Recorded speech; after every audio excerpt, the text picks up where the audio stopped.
Lewis, 50 over cricket's back, a new campaign accompanied by fresh optimism. How excited are you to get underway? Yeah, we're really excited as a team and on a personal level to get going. The champ hasn't really gone our way so far. Obviously, we're really unlucky in the T20s how it ended. So it's really good to get a new campaign off on Tuesday. But it is a short campaign, only 8 group games in it. We've seen slow starts cost us over the past 2 years in T20 and last season in this competition as well. So how do you go about getting off to a similar start, the way that we've ended those 3 white ball campaigns? I think recognising that as a team is important, and having kind of your aims for the first few games of always putting extra focus on the 2 or 3 games, because as you say, it's quite a short tournament, so if you start kind of slowly, it's very hard to catch up on the wins really. So it's just a team aim, a team buy-in that we target these first few games and go really hard.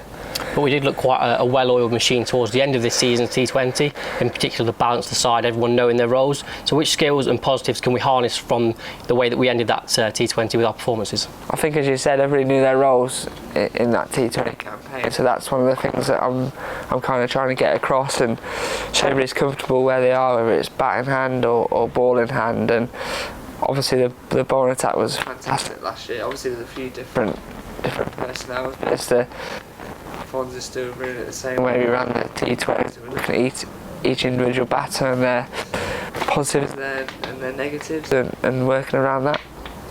Of course, we've had Championship cricket back in between, and being a 3 format player yourself, how do you find swapping forms of the game so often? I think now, because they come thick and fast, you have to kind of acclimatise with it really. Batting's batting really, it's just a different form of aggression in each format. So you've got your basics, you just go from that really, whether it's Championship cricket, one day cricket or T20 cricket, to be honest. You're talking about the good work that Alfonso does with the side, with the bowling unit. We had, of course, Naveen, Ben Mike, Callum Parkinson and Rahan Ahmed do so well in the T20, but they're all absent from this form of the game for one reason or another, so it's quite a fresh attack, but of course a lot of depth to the bowling options as well. So you're confident that attack can win you games, as those 4 showed in the Blast? Yeah, definitely. That's why you have a bowling group and not just 3 or 4 bowlers. There's guys that are eager to get going and to get in the team and to prove people wrong. We've got obviously Bruins back for this tournament, and I feel a bit sorry for him because he's been unlucky those first few Championship games. There was nicks that were dropped. There's plenty of player misses, and I think he's a key one to watch in this 50 over campaign. Another key one to watch potentially, Nat Bowley. We saw last year that Rayan got his break in this competition, and now look at him, he's had the meteoric rise through all the formats of the first team, England Lions, England 19s, and now the 100 call-up as well. So it's a similar chance, isn't it, for Nat to go on and build and cement his place in the team? Yeah, definitely. Nat's waited for his chance the last couple of years, and yeah, he's probably going to get a go, and he bowled really well the other day in our second team friendly. He really impressed us as a playing group and a coaching group, and yeah, just giving those people the freedom to go and play and to enjoy it, and you get your best out of your cricket when you're enjoying it.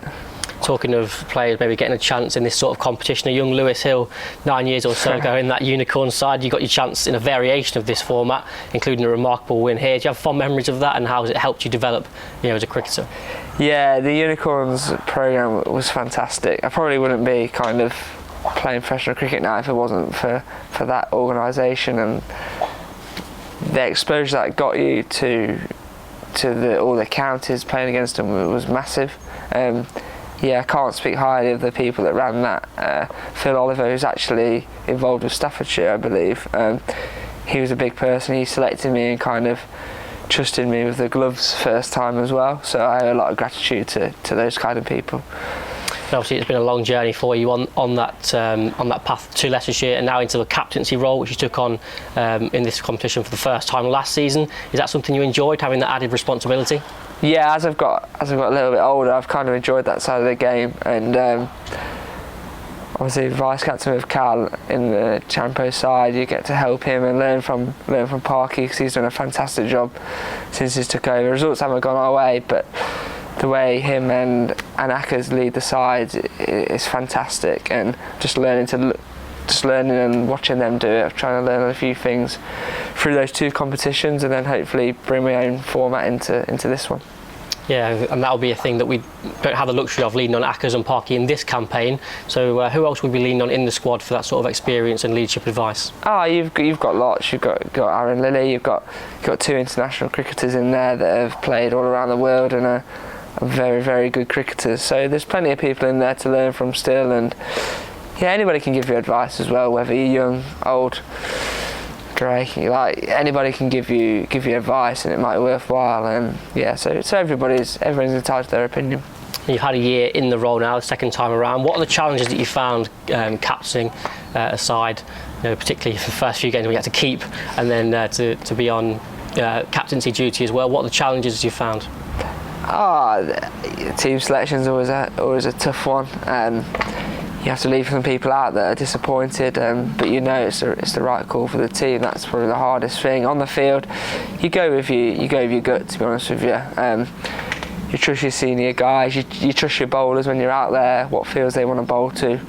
So in the end, they're the guys that are delivering the ball. So yeah, that's how we go. And on a team point of view, what lessons do you think we've learned from last year? A few games maybe where sort of inexperience might have cost us. Think of Warwickshire away. Do you think the team now, a year down the line, is stronger on that front? Yeah, definitely. Always think back to that game, to be honest with you, because it could have been so different that year. Because I think we would have finished top if we'd have won that game. But you always look at games like that. You look at the Surrey game here, where we had no right to win that at all, but I think we got 3 wickets in the last 2 overs and managed to scrape through on that one. And everybody's a year older, just reading the game when you're out there, you and your partner when you're batting, just realising what game situation you're in and being a little bit cricket smart, which I think gets you a long way. We had obviously the preparation game against Notts the other day, 115 run win for us. You can get all the training under your belt. I think as so many have attested to before, but you can't really replicate those game scenarios. So how important is it to have that preparation to test your skills under pressure? Yeah, brilliant, because obviously it's been 12 months basically since we played 50 over cricket, so it was good to get the guys a run out. A few of the guys did really well, which was good to see. But these friendly matches are getting about your partnerships right, your roles right, your bowling plans right, and that's what these friendlies are for, ready to go on Tuesday. You do have 2 experienced overseas to call upon for the format. We start with Vian. Maybe he's settled into life. We've seen with the bat in Championship cricket recently, and the impact he made on the T20 side. So how well do you think now he's acclimatised to life in England?